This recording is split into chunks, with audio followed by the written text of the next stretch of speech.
ओहो, तो मूड क्यों खराब है? तुम कुछ छोटे बच्चे थोड़ी हो कि मुझे तुम्हें फीडर बना के देना पड़ेगा। खुद ही खाना बना लेते या कुछ मंगवा लेते। मैंने पहले कब खाना बनाया है? और क्या हो गया अगर तुम्हें भूख लगी है तो? तुम ऑनलाइन भी तो ऑर्डर कर सकते थे ना, पैसे तो हैं तुम्हारे पास।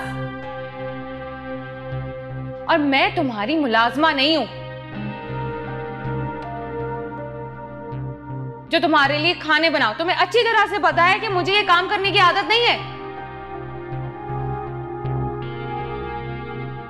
बाहर भी मैंने कभी भी नहीं की है और यहां भी नहीं कर सकती।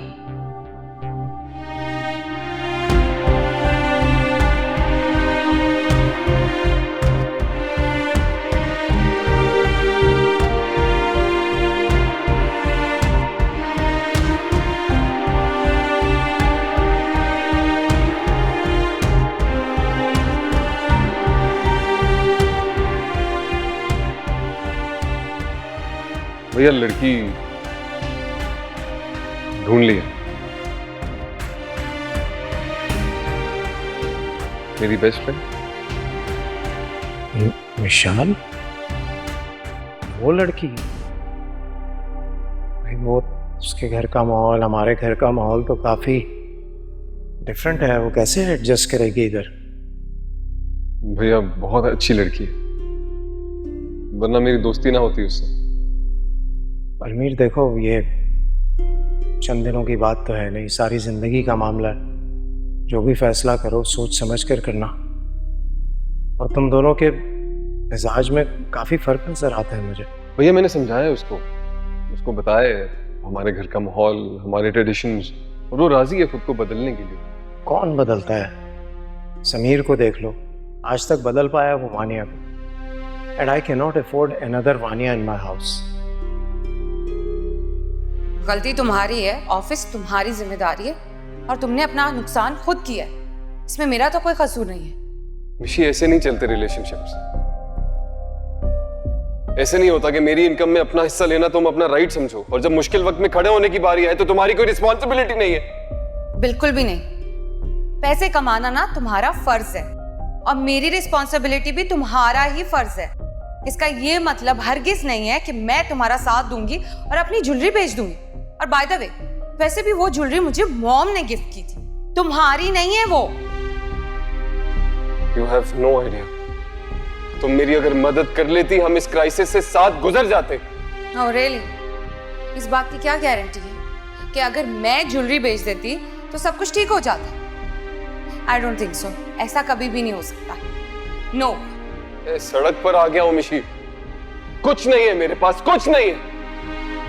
बैंक 4 दिन बाद ऑक्शन पे लगा देगा दफ्तर। अभी भी वक्त है, 4 दिन है मेरे पास। अगर हम उनको पे करते हैं तो ये सब खत्म हो जाएगा। देखो, तुम किसी से पैसे ले लो ना और पेमेंट कर दो। किसी से उधार ले लो।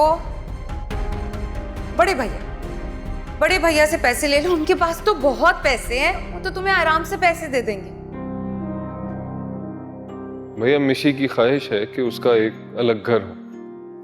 आप कभी यूरोप जाएं और वहां देखें बच्चे अपने माँ बाप को छोड़ के कितने अच्छे तरीके से एक इंडिपेंडेंट लाइफस्टाइल गुजार रहे होते हैं और जल्दी अपनी लाइफ में स्टेबल भी हो जाते हैं।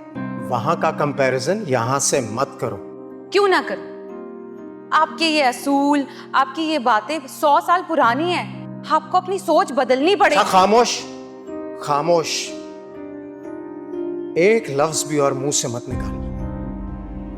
तुम कौन होती हो मेरी सोच बदलने वाली, या मुझे सही और गलत बताने वाली? ये मेरा घर है, यहां मेरे असूल चलते हैं। हमारी खानदानी रिवायात को फॉलो किया जाता है। तुम क्या चाहती हो? तुम्हारी वजह से मैं अपने खानदानी दस्तूर बदल दूं? हरगिज नहीं। अलमीर बेटा, बदगुमानी एक ऐसी धुंध है जो कि आंखों के सामने नजर आने वाले मंजर को भी धुंधला देती है। और इस वक्त तुम शदीद बदगुमानी में मुब्तला हो। तुम्हें वही नजर आ रहा है जो तुम्हें दिखाया जा रहा है और तुम्हें बताया जा रहा है। आप क्या कहना चाह रहे हैं? बेटा वही जो मैं देख रहा हूं, जो मैं समझ रहा हूं। मेरे सामने मेरा वो भांजा अलमीर नहीं, जो मेरी गोद में खेला करता था। आज का अलमीर कल की तरह बच्चा नहीं है। आज के अलमीर को समझ है।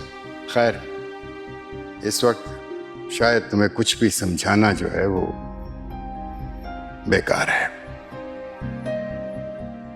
कहो बेटा। जाने दीजिए ना, अब ये बेटा बेटा कहना। जब मानते नहीं है तो कहते क्यों है? ये ड्रामे छोड़ें और प्लीज अब ये शो करना भी छोड़ दें कि आपको बहुत दुख है मेरे घर से जाने का। तुम क्या कह रहे हो अलमीर? वही जो सच है भैया। नहीं नहीं, तुम गलत समझ रहे हो। अब सही समझा हूं, पहले गलत समझता आ रहा था आपको मैं। अब तुम अपनी लिमिट क्रॉस कर रहे हो अलमीर। और जो भैया ने किया समीर भाई, उसका क्या? अगर भैया ने गलत किया भी है तो तुम्हें कोई हक नहीं बनता इस तरह से उन पे उंगली उठाने का। और भैया ने कुछ गलत नहीं किया। अरे बाप बन के पाला है उन्होंने हमको, और तुमने सारे लिहाज तोड़ दिए। अरे आपको तो पता ही नहीं है इन्होंने किया क्या है। मैं बाहर गया होता किसी काम से, वापस आया तो मेरा सारा सामान ऑफिस का कार्टन में पैक कर दिया।